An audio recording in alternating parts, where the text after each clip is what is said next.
और अब बात कर लेते हैं रुड़की के बेलड़ा गांव में दो पक्षों में जमकर बवाल हुआ है, जिसके बाद मौके पर भारी पुलिस फोर्स तैनात कर दी गई है। ग्रामीणों ने जमकर पत्थराव और तोड़फोड़ की है। पत्थराव में 5 से 6 पुलिसकर्मी भी घायल बताए जा रहे हैं। मामले में पुलिस ने कई लोगों को हिरासत में भी लिया है। गांव में धारा 144 लगा दी गई है और इलाके में भारी पुलिस फोर्स की तैनाती कर दी गई है। आपको बताते चले, रविवार को एक युवक सड़क हादसे में घायल हो गया था, जिसके बाद पुलिस ने अस्पताल में भर्ती कराया और साथ ही उसके बाद बताया जा रहा है कि उसकी मौत हो गई थी, लेकिन परिजनों ने हत्या का आरोप लगाया था। इसमें देखिए, दो पक्षों में एक एक्सीडेंट को लेकर विवाद हुआ है, जिसमें एक व्यक्ति की मृत्यु हो गई थी। तो एफआईआर दर्ज करने के लिए दूसरा पक्ष लगातार प्रयास में था और उसमें 302 के अंतर्गत कार्रवाई करने के लिए बात कर रही थी। उसी बीच में इन लोगों ने पुलिस के साथ पत्थरबाजी भी की है उसके सामने, और दोनों पक्षों में काफ़ी आपस में संघर्ष भी हुआ। उसमें पूरी फोर्स हम लोगों ने डिप्लॉय कर दी और यहाँ पे गांव के चारों तरफ 10 किलोमीटर की परिधि में हम लोगों ने 144 लगाई। वहीं कल बेलड़ा गांव में युवक की मौत के बाद जमकर तोड़फोड़ और पत्थराव हुआ है, जिसके बाद गांव में धारा 144 लागू कर दी गई है। गांव में पुलिस तैनात होने के बाद गांव में सन्नाटा पसरा हुआ है। गांव का माहौल शांतिपूर्ण बना हुआ है और पुलिस की मौजूदगी में युवक का अंतिम संस्कार भी आज करा दिया गया है। मैं इस समय खड़ा हूँ बेलड़ा गांव में। यहाँ पे देर शाम बवाल हो गया था और आप देख सकते हैं कि जिस तरीके से गांव में धारा 144 लगाई गई है, यहाँ पे जो माहौल है वो पूरा सन्नाटा पसरा हुआ है। पूरी गलियों में यहाँ पे पुलिस फोर्स भी तैनात की गई है ताकि यहाँ पे कोई बवाल ना हो। लेकिन फिलहाल जो माहौल है वो शांतिपूर्ण यहाँ पे माहौल देखने को मिला है और जो शव है उसका अंतिम संस्कार कर दिया गया है यहाँ पे। और मेरे पीछे देख सकते हैं कि जो पुलिस फोर्स है यहाँ पे तैनात है, क्योंकि जो माहौल यहाँ पे कल कुछ उपद्रवियों ने बिगाड़ा था और तमाम से पथरावबाजी यहाँ पे की थी। इसमें 6 पुलिसकर्मी घायल हुए थे और पुलिस ने लगभग 50 से अधिक लोगों को यहाँ पे हिरासत में लिया है, पूछताछ के लिया है। अब देखने वाली बात ये होगी कि जो अन्य उपद्रवी हैं वो पुलिस सीसीटीवी फुटेज और जो वीडियो पुलिस को हाथ लगे हैं उसमें खंगालने में लगी है। आखिर ये जो मामला हुआ है किस कारण हुआ है, क्योंकि जिस तरीके से पुलिस ने जो मामला था वो दर्ज हो चुका था और जांच पड़ताल शुरू हो चुकी थी। परिजनों का जो आरोप था कि युवक की हत्या की गई है, लेकिन पुलिस ने मुकदमा दर्ज कर उसमें जांच शुरू कर दी थी, लेकिन परिजनों ने फिर भी इसको लेकर एक बवाल खड़ा कर दिया, जिसके कारण जो गांव में एक तनावपूर्ण माहौल रहा और यहाँ पे पथरावबाजी देखने को मिली है। मनोज जुयाल, न्यूज़ 18 रुड़की। रुड़की लिए चलेंगे, सहयोगी मनोज हमारे साथ जुड़ गए हैं। मनोज, जरा बताइएगा, क्योंकि युवक का अंतिम संस्कार कर दिया गया है, पुलिस टीम भी वहां पर मौजूद थी और साथ में ये भी है कि धारा 144 भी लागू कर दी गई है, वहां पर क्या कुछ स्थिति अभी देखने को मिल रही है?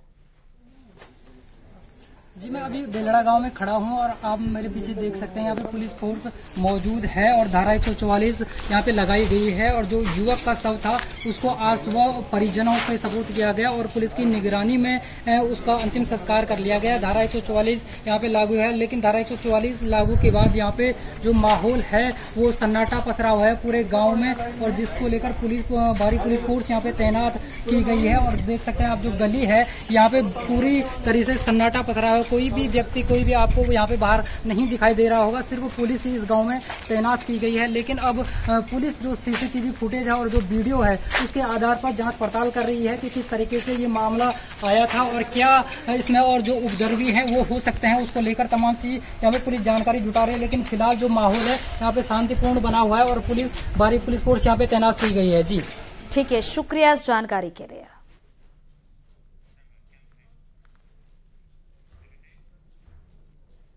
उत्तरकाशी जिले के पुरोला में नाबालिग भगाने का मामला तूल पकड़ता जा रहा है। सूत्र बताते हैं कि पुरोला में 15 जून को महापंचायत की बैठक बुलाई गई है और जिसे संगठन समर्थन दिए हुए हैं।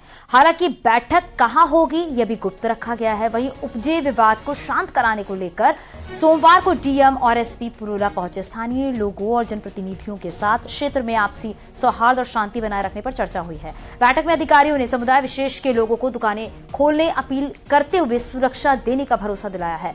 इसके साथ ही पोस्टर लगाने वालों के खिलाफ भी कड़ी कार्रवाई और बाहरी लोगों का सख्त सत्यापन का आश्वासन दिया गया है। डीएम ने कहा है कि 15 जून को महापंचायत की कोई सूचना अब तक प्रशासन को नहीं है। इसकी आधिकारिक सूचना दी नहीं गई है, ये सोशल मीडिया इत्यादि पर ही चल रहा है और पुलिस भी प्रयासरत है, इसमें विभिन्न वर्गों से बात कर रही है कि कौन आयोजक हैं, कहाँ स्थान है, इसका पता लगाया जा रहा है। देखिए, आज जो शांति कमेटी की जो मीटिंग हुई है उसमें एक बात जो ये भी सामने आई है कि इसको कई लोग जो है इसको बेवजह जो है तूल दिए जा रहे हैं और इसको कहीं और ही दिशा में मोड़ रहे हैं। पुरोला महापंचायत को लेकर देवभूमि रक्षा मंच ने खुला ऐलान किया है। प्रधान संगठन क्षेत्र पंचायत संगठन की अपील का पोस्टर भी जारी कर दिया गया है। सनातन संस्कृति को मानने वालों से महापंचायत में पहुंचने की अपील भी कर दी गई है। उधर पुलिस ने ऐसे किसी भी आयोजन की सूचना से फिलहाल इनकार कर दिया है। पुलिस फोर्स जो है यहाँ पे जगह जगह तैनात है, पूरी तरीके से अलर्ट है और यहाँ पे किसी भी तरह से जो है शांति एवं कानून व्यवस्था को बिगड़ने नहीं दिया जाएगा। और हमारा प्रयास सभी वर्ग विशेष, सभी लोगों से, व्यापार संगठन, सभी स्थानीय जनप्रतिनिधि, सभी से हमारा संपर्क है। पुरोला में 15 जून की महापंचायत होना है, उस पर महापंचायत पर रोक लगाने की मांग अब AIMIM नेता अजदुद्दीन ओवैसी ने की है। बीजेपी का कहना है कि ओवैसी भड़काने वाली बात ना करे। वहीं कांग्रेस ने कहा है कि लोग समझदार हैं, कुछ गलत नहीं होगा। आप ये रिपोर्ट देखिए।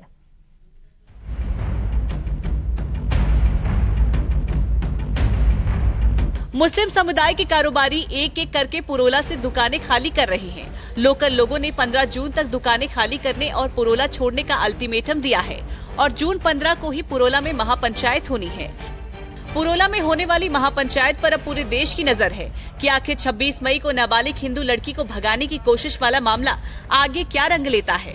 वहीं इस मामले में AIMIM नेता असीमुद्दीन ओवैसी की एंट्री हुई है। ओवैसी ने ट्वीट करके महापंचायत पर रोक लगाने की मांग की है। ओवैसी ने ट्वीट में लिखा कि 15 जून को होने वाली महापंचायत पर तुरंत रोक लगाई जाए, वहां रह रहे लोगों को सुरक्षा प्रदान किया जाए, वहां से पलायन कर गए लोगों को वापस बुलाने का इंतजाम किया जाए। भाजपा का काम है कि गुनहगारों को जेल भेजे और जल्द अमन कायम हो। ओवैसी का बयान आया तो बीजेपी और कांग्रेस की तरफ से भी जवाब आया। बीजेपी ने साफ कहा कि ओवैसी देशभूमि में उकसाने का काम न करे।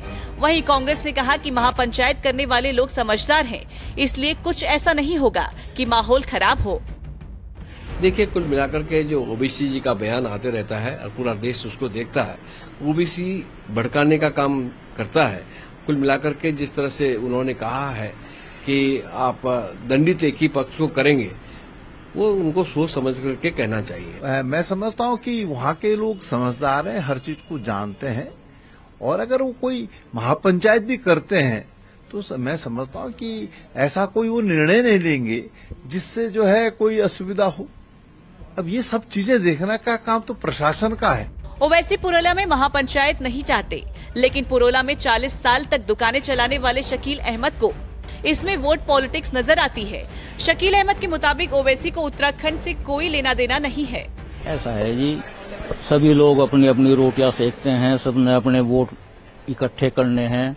अब मैं तो राजनीति में हूँ नहीं, इसलिए मैं तो ज्यादा इस बारे में कुछ नहीं बोलूंगा। तो आपको लगता है अजदुद्दीन ओवैसी मतलब उत्तराखंड की बात करके कभी महाराष्ट्र की बात कर उत्तराखंड में आए वो? हमें तो लगता नहीं कि शायद उत्तराखंड में उसने कुछ किया होगा। शकील और उनके बेटे शलीम जैसे कई लोग पुरोला छोड़ चुके हैं और बाकी बचे लोग महापंचायत से पहले पुरोला से सामान समेट रहे हैं। पूरे उत्तरकाशी में तनाव बढ़ गया है और माहौल गर्म है और जैसे जैसे महापंचायत की तारीख नजदीक आ रही है, सियासत तेज होती जा रही है।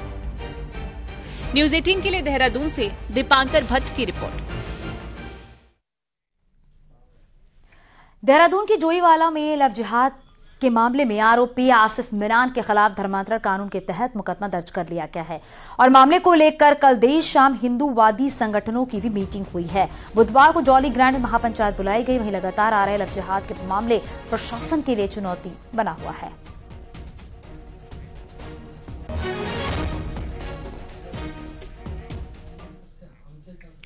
उत्तराखंड लव जिहादों का अड्डा बन गया है। एक के बाद एक घटनाएं रजिस्टर्ड हो रही हैं। अब जोईवाला में भी द केरला स्टोरी जैसी एक मामला जो है वो सामने आया है, जिसके बाद हड़कंप मचा हुआ है। ये रिपोर्ट देखिए।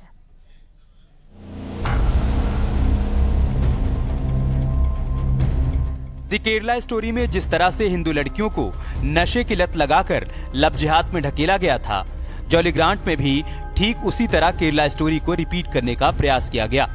यहाँ मेडिकल की पढ़ाई कर रही एक लड़की को नशे की ऐसी लत लगाई कि वो नशेड़ी आसिफ मिनान के जाल में फंस गई। आसिफ मिनान हाल ही में नशा मुक्ति केंद्र से छूट कर आया और वो जॉलीग्रांट के आसपास कॉलेज छात्रों को स्मैक बेचने का काम करने लगा। उसने लड़की को ड्रग्स का इतना आदी बना दिया कि उसकी अश्लील तस्वीरें तक अपने मोबाइल में रिकॉर्ड कर ली। आरोप ये भी है कि आसिफ अब लड़की पर धर्म परिवर्तन का दबाव डाल रहा था। लड़की की शिकायत पर बीजेपी समेत हिंदू संगठनों ने युवक को धर दबोचा। भीड़ के हाथों जमकर पिटाई हुई और फिर डोईवाला थाने में पुलिस के हवाले कर दिया गया। बहुत गलत हुआ है।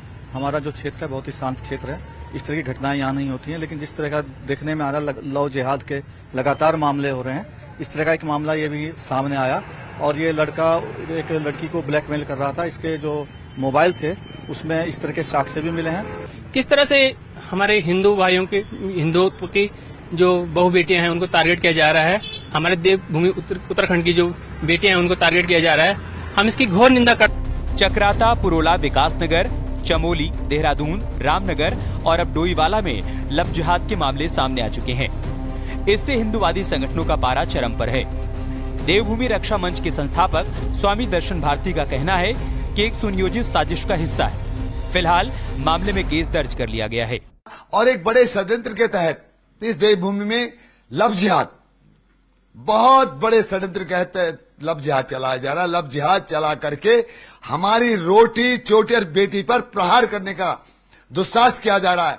कुछ लोगों ने प्रार्थना पत्र दिया था और उसी बात को लेकर के दोनों पक्ष थाने में आए थे और थाने में भी उन लोगों के बीच में कुछ कहासुनी हुई। इसी पूरे प्रकरण को लेकर के लगभग 4 प्रार्थना पत्र आए हैं जिस पर पुलिस इसकी छानबीन कर रही है और मैंने सुसंगत धाराओं में संबंधित के विरुद्ध मुकदमा पंजीकृत करने के लिए आदेश कर दिया है। नंबर 1। दूसरा, जिस केरला स्टोरी रिलीज होने के बाद खासकर उत्तराखंड में तेजी से लव जिहाद के मामले सामने आए हैं।